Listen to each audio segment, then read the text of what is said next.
Segundo bloco da primeira aula de Direito Constitucional, começando aqui com o nosso artigo 5º. Vamos ao próximo inciso? Olha aqui agora o inciso 10º. São invioláveis a intimidade, a vida privada, a honra e a imagem das pessoas. Assegurado o direito à indenização pelo dano material ou moral decorrente de sua violação. Veja que nós temos aí 4 direitos. Direito de intimidade, direito à vida privada, direito à honra e direito à imagem. Olha, esses 4 direitos estão dentro de um grande direito que é o de privacidade. Dentro de privacidade nós temos esses 4. Intimidade, vida privada, honra e imagem. Muito bem, qualquer um deles que venha a ser desrespeitado vai assegurar o direito de indenização pelo dano material ou moral decorrente da violação. Às vezes a pessoa sofre os 2 tipos de dano, tanto material quanto moral. E, portanto, nesse caso, as indenizações poderão ser cumuladas, poderão ser somadas, ok? Agora, veja bem, qual é a diferença de dano moral para dano material? É muito simples. O dano material é aquele dano econômico, financeiro, patrimonial. Alguém bateu no seu carro, você vai na oficina, faz um orçamento e você vai saber em dinheiro qual foi a extensão do seu dano. Esse dano é material, é patrimonial, é econômico, é financeiro. Agora, outro exemplo de um dano que não é material, não é econômico, não é financeiro. Você não tem como medir em dinheiro. O dano à reputação.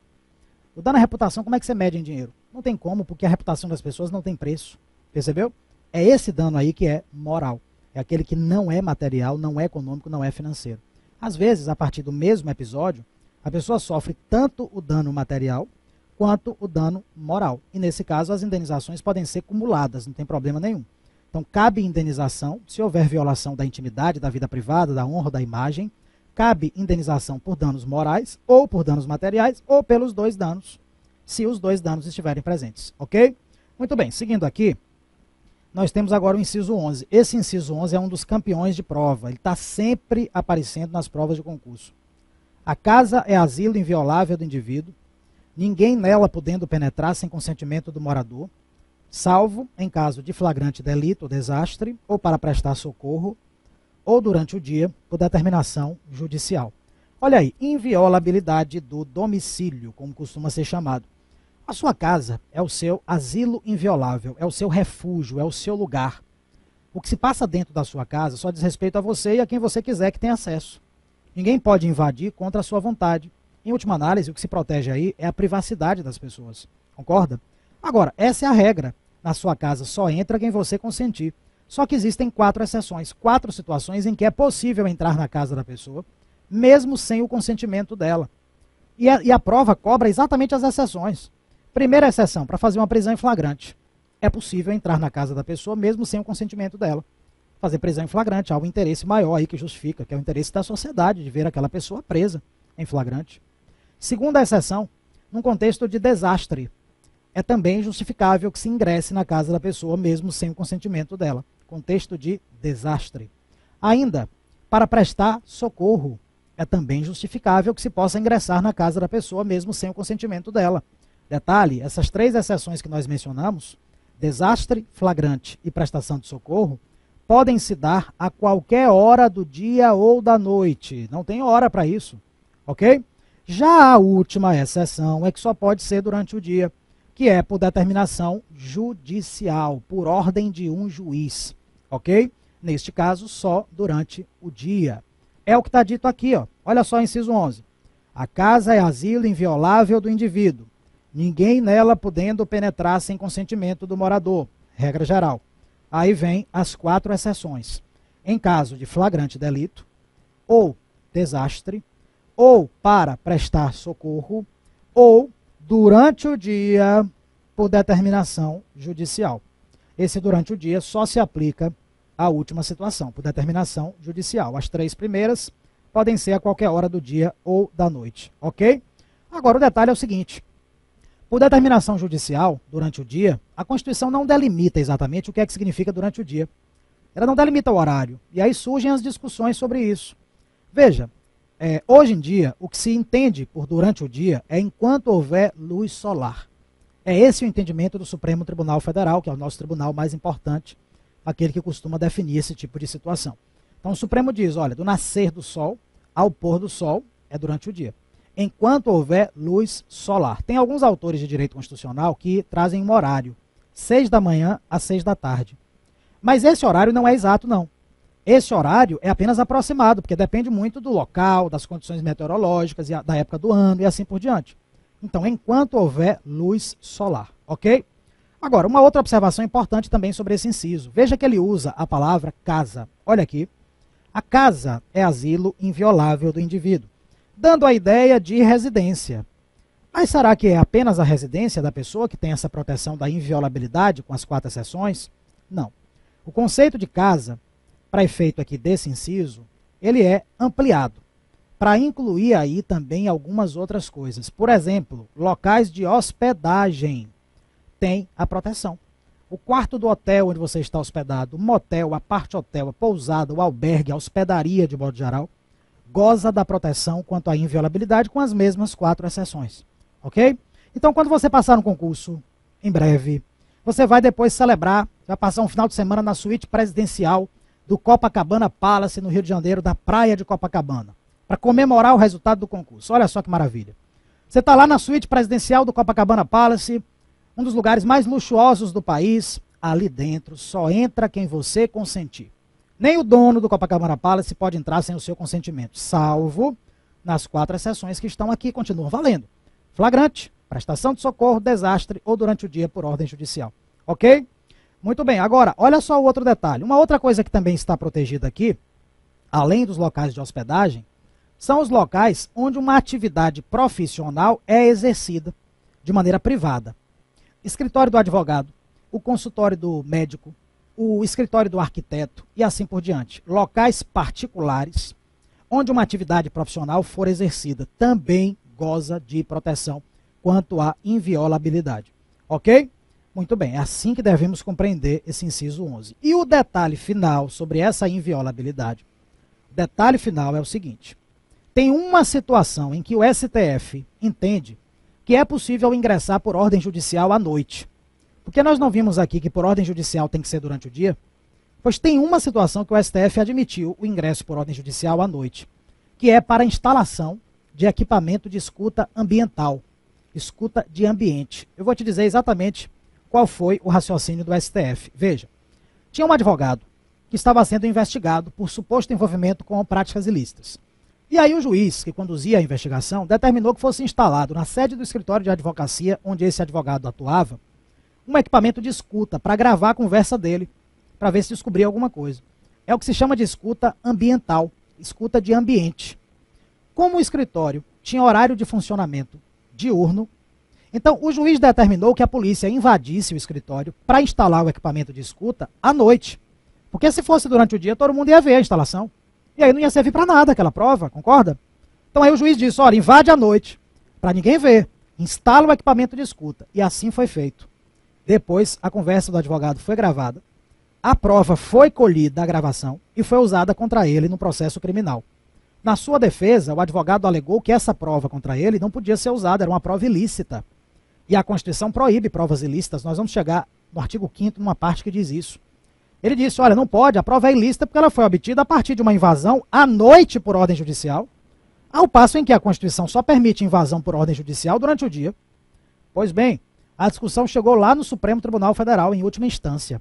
E o Supremo, analisando o caso, definiu que nesta situação foi razoável, foi justificável a entrada à noite por ordem judicial, já que a providência não tinha como ser adotada durante o dia, porque aí a providência seria inútil. Percebeu? Com isso, o Supremo passou a admitir uma situação de ingresso à noite por ordem judicial. Instalação de equipamento de escuta de ambiente. Escuta ambiental. Agora, eu acho improvável que isso apareça na sua prova. Na sua prova de técnico do INSS, muito dificilmente apareceria uma questão lhe perguntando o que é que o STF acha sobre escuta ambiental. Provavelmente, sua prova lhe perguntará apenas o que está escrito aqui. É o perfil das provas de técnico do INSS. Tá certo? Mas isso já foi cobrado numa prova de TRT, uma prova feita pelo CESP-UNB, que é uma banca examinadora muito conhecida, não é isso? Muito conhecida. Então eu prefiro pecar por excesso. Na dúvida, eu falo para você para que você não seja surpreendido numa eventual questão de prova. Tá combinado? Mas, se a questão não se referir à escuta ambiental, você não vai levar isso em consideração. Se ela não se referir ao entendimento do STF, você não vai levar isso em consideração. Você vai marcar de acordo com a regra geral, que é a que eu te falei aqui, durante o dia, por ordem judicial. Ok? Seguindo aqui, meus amigos, nós temos agora o inciso 12. Olha só o que ele diz. É inviolável o sigilo da correspondência e das comunicações telegráficas, de dados e das comunicações telefônicas, salvo, no último caso, por ordem judicial, nas hipóteses e na forma que a lei estabelecer, para fins de investigação criminal ou instrução processual penal. Olha, nós temos aqui, na verdade, o sigilo das comunicações pessoais. Na verdade, temos 4 sigilos. Temos o sigilo da correspondência, temos o sigilo das comunicações telegráficas, temos o sigilo de dados e temos o sigilo das comunicações telefônicas. Sendo que neste último caso, ou seja, no sigilo das comunicações telefônicas, é possível, por ordem judicial, quebrar esse sigilo. Mas não é quando o juiz bem quiser, não. Só nas hipóteses e na forma que a lei estabelecer, e mesmo assim, só para fins de investigação criminal ou instrução processual penal. Isso significa que só o juiz pode determinar a quebra do sigilo das comunicações telefônicas e mesmo assim não é quando ele bem quiser, não. Ele pode determinar a quebra do sigilo das comunicações telefônicas, a chamada interceptação telefônica, a escuta telefônica, para que a conversa gravada sirva como elemento de investigação de um crime, ou então como prova em um processo penal que já esteja em curso. Ok? É isso que está dito aqui. Agora, observe só o detalhe. Pelo que está escrito aqui, apenas o último sigilo, que é o das comunicações telefônicas, poderia ser quebrado por ordem judicial. Os 3 sigilos iniciais, pelo que está escrito aqui, eles não poderiam ser quebrados por ordem judicial. O sigilo da correspondência, o sigilo das comunicações telegráficas e o sigilo das comunicações de dados. Entretanto, não é assim que o STF tem visto o assunto. O STF tem dito que em certas circunstâncias é necessário e é justificável quebrar os outros sigilos também, considerando que não existem direitos absolutos na Constituição Federal. O direito de privacidade não é absoluto. Então, veja, imagine, por exemplo, que o sequestrador mande uma carta escrita para a família do refém para pedir o resgate. Chegou lá a carta. A polícia não pode interceptar essa carta, não? Para abrir e ler? É claro, você vai alegar, não pode, porque está em jogo aí o direito de privacidade do sequestrador. Será que é razoável isso? Qual é o direito mais importante que está envolvido? É o direito do sequestrador ou é o direito da vítima? Então veja, é por isso que o Supremo diz, olha, não existem direitos absolutos, o direito de privacidade ele tem que ser relativizado nesse caso. E apesar de não estar escrito aqui, é possível também quebrar os outros sigilos. Agora, excepcionalmente. Em regra, não. Ok? Em regra, eles não podem ser quebrados. O último sigilo, que é o das comunicações telefônicas, este sim pode ser quebrado por ordem judicial, e mesmo assim só nas hipóteses e na forma que a lei estabelecer, para fins de investigação criminal ou instrução processual penal. Uma outra observação sobre esse inciso diz respeito a esse sigilo aqui, ó, de dados. Que dados são esses, na verdade? São basicamente 2 tipos de dados, dados fiscais e dados bancários. São os 2 sigilos de dados, basicamente. Dados bancários e dados fiscais. Quantas vezes você ouve falar por aí, na imprensa, no jornal, na mídia, quebra de sigilo bancário do investigado? Olha aí, é porque é possível, o Supremo tem admitido isso pacificamente, apesar de estar escrito aqui que só pode ser quebrado o último. Percebeu? Inclusive, esse sigilo de dados bancários e fiscais pode ser quebrado por ordem judicial e também por ordem das CPIs, das comissões parlamentares de inquérito. Olha só, as CPIs, certamente você já ouviu falar em CPI, elas estão numa parte da Constituição que não está no nosso programa, então eu não vou me alongar muito aqui. Mas basta saber que a CPI ela tem poderes de investigação próprios das autoridades judiciais, ou seja, ela pode também quebrar o sigilo de dados bancários e fiscais. Ok? Isso é pacífico na doutrina e na jurisprudência também. Combinado assim? Seguindo adiante, olha aqui o inciso 13. É livre o exercício de qualquer trabalho, ofício ou profissão, atendidas as qualificações profissionais que a lei estabelecer. Olha, aqui nós temos a liberdade profissional. A liberdade para exercer qualquer trabalho, qualquer ofício, qualquer profissão. Essa é a regra. Agora, atendidas as qualificações profissionais que a lei estabelecer. Então, de vez em quando a lei, ela exige que para desempenhar uma certa profissão, você tem que cumprir uma ou outra qualificação. Neste caso, só vai poder desempenhar quem cumprir a qualificação. Mas se a lei não disser nada sobre aquela profissão, qualquer um poderá desempenhar. É o que acontece, por exemplo, com a profissão de vendedor.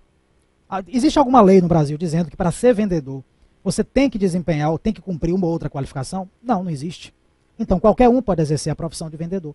Já a profissão de advogado, nem todo mundo pode desempenhar, porque existe uma lei dizendo que para ser advogado você tem que ser bacharel em direito, inscrito na Ordem dos Advogados do Brasil. Então, a lei exigiu uma qualificação profissional. Percebeu? Muito bem, seguindo adiante, olha o inciso 14. É assegurado a todos o acesso à informação e resguardado o sigilo da fonte quando necessário ao exercício profissional. Olha só. Direito de acesso à informação, resguardado o sigilo da fonte. Imagine um jornalista. O jornalista, ele recebe de uma fonte uma informação, aí ele escreve uma matéria jornalística para o jornal e ele divulga aquela informação a que teve acesso na condição de jornalista.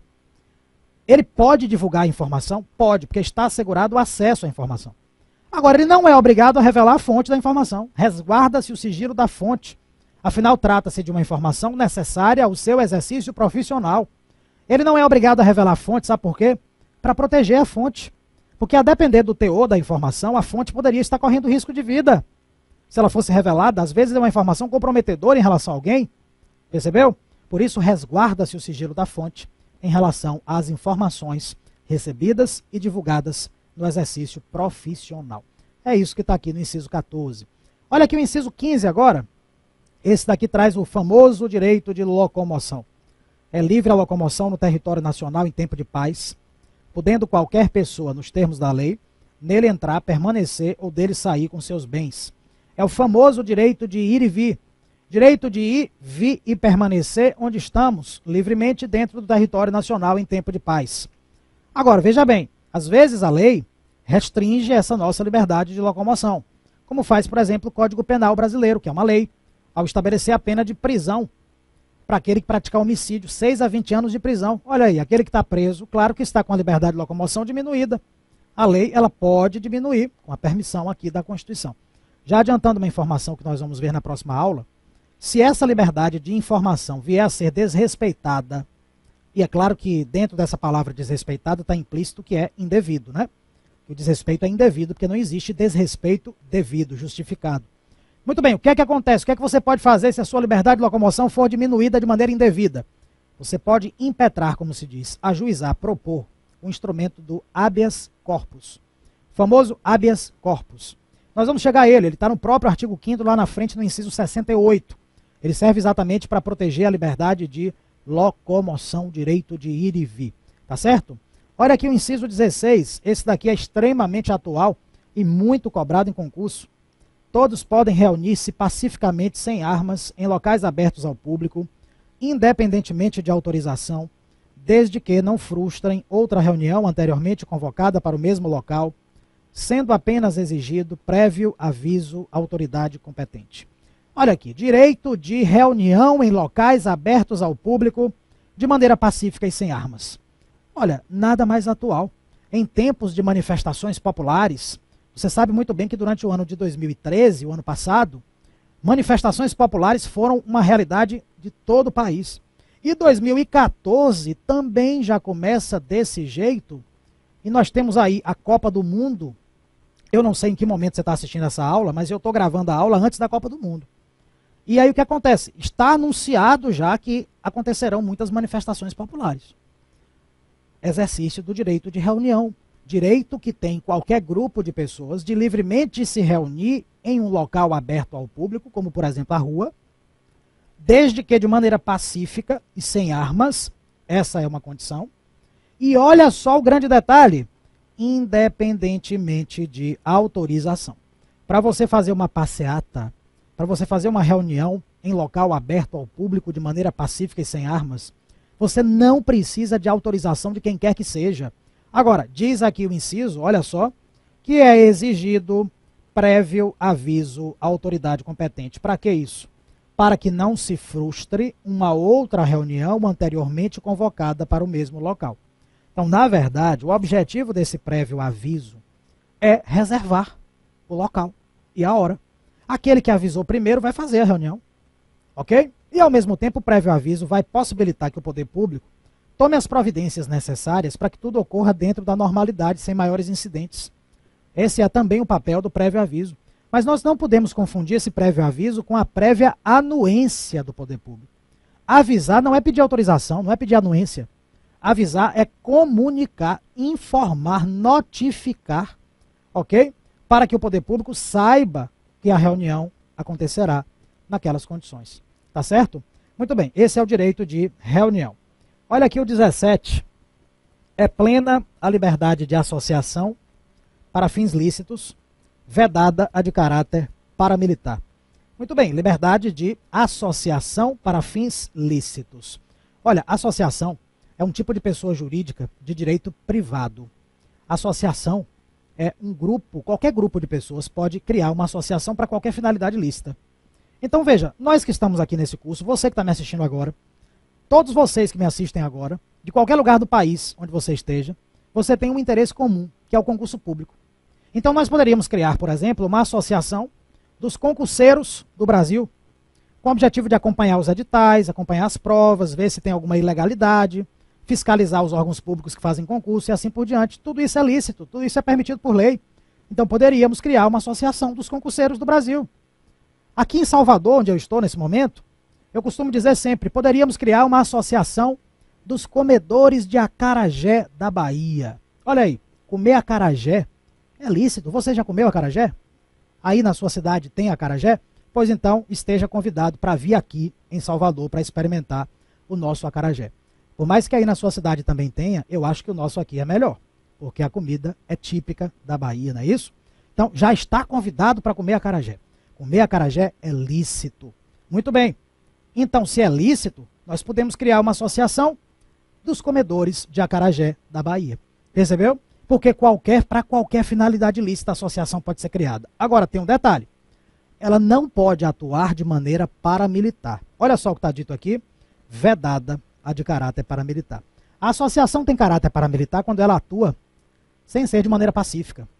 Quando ela atua com base em ameaça, na força, na intimidação, na vingança, com armas. É aí que ela vai ter natureza paramilitar e isso está proibido. Ok? Ainda sobre a associação, que é muito cobrada em prova. Olha aqui o inciso 18. A criação de associações e, na forma da lei, a de cooperativas, independem de autorização, sendo vedada a interferência estatal em seu funcionamento.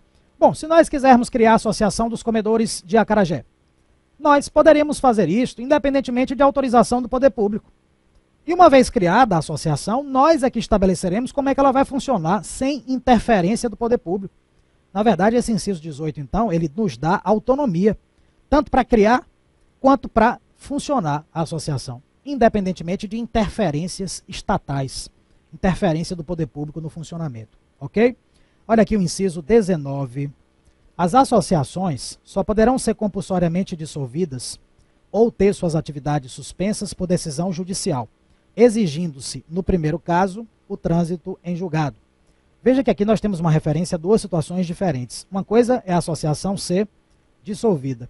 Outra coisa é ela ter suas atividades suspensas. Dissolver é encerrar, portanto é definitivo. Suspender é algo provisório, né?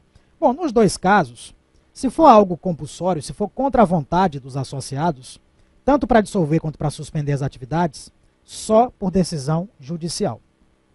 Sendo que, no primeiro caso, ou seja, para dissolver, é exigido o trânsito em julgado. O que é o trânsito em julgado? É preciso que a decisão judicial seja definitiva, aquela que já não pode ser modificada por um recurso. Essa é a decisão judicial transitada em julgado, definitiva, irrecorrível, ok? Então veja bem, cuidado com isso. Tanto para suspender compulsoriamente, quanto para dissolver compulsoriamente, é preciso ordem judicial. Mas, no primeiro caso, para dissolver compulsoriamente, ou melhor, no segundo caso, para dissolver compulsoriamente, a ordem judicial tem que ser transitada em julgado. Para suspender compulsoriamente, também precisa de ordem judicial, mas não precisa ser transitada em julgado. Poderia ser uma ordem judicial provisória, por exemplo, uma liminar, por exemplo. Ok? Então, muito cuidado com esse detalhe. Agora, é claro que se não for algo compulsório, se for uma dissolução ou uma suspensão voluntária, pela própria vontade da associação, aí não precisa de ordem judicial. Aí pode ser ela própria que decidiu, não tem problema. Mas se for algo compulsório, contra a vontade dos associados, aí é que precisa de ordem judicial, sendo que para dissolver tem que ser transitada em julgado, ok? Muito bem, voltando aqui para o 19, temos agora o 20, ainda sobre esse mesmo assunto. Ninguém poderá ser compelido a associar-se ou a permanecer associado. É uma regra básica. Nós não vamos poder obrigar ninguém a entrar na associação dos comedores de acarajé. Você entra se você quiser, você permanece nela se você quiser também. E o inciso 21, que é o último sobre associação, olha só.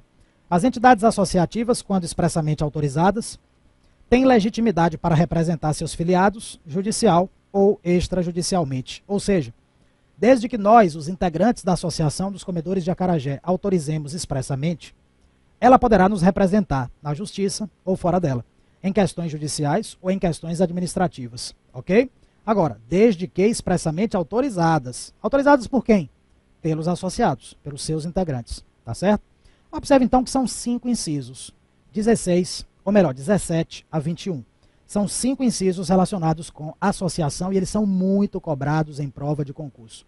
Então, cuidado com essa parte, tá certo? Olha aqui o próximo. Inciso 22 já trata de outro tema. É garantido o direito de propriedade.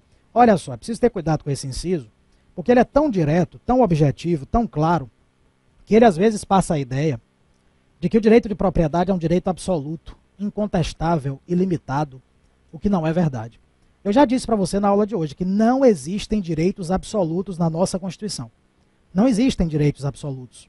E o direito de propriedade não é absoluto mesmo. Existem certas situações em que ele pode ser diminuído, mesmo contra a vontade do seu titular. Por exemplo, a desapropriação. Na desapropriação, a pessoa perde a propriedade mesmo contra a sua vontade. Isso prova que o direito de propriedade não é um direito absoluto. Olha, toda vez que você encontrar uma questão de prova, dizendo determinado direito fundamental é absoluto, já está errado, não precisa nem ler o resto. Porque não existem direitos absolutos na Constituição Federal. O STF tem dito isso todo santo dia. E com o direito fundamental de propriedade não é diferente. Ele também não é um direito absoluto. Existem casos em que ele pode ser diminuído contra a vontade do seu titular. Ok? Vamos fazer mais um intervalo rapidamente aqui. Daqui a pouco a gente está de volta continuando com o nosso artigo 5º. Até já.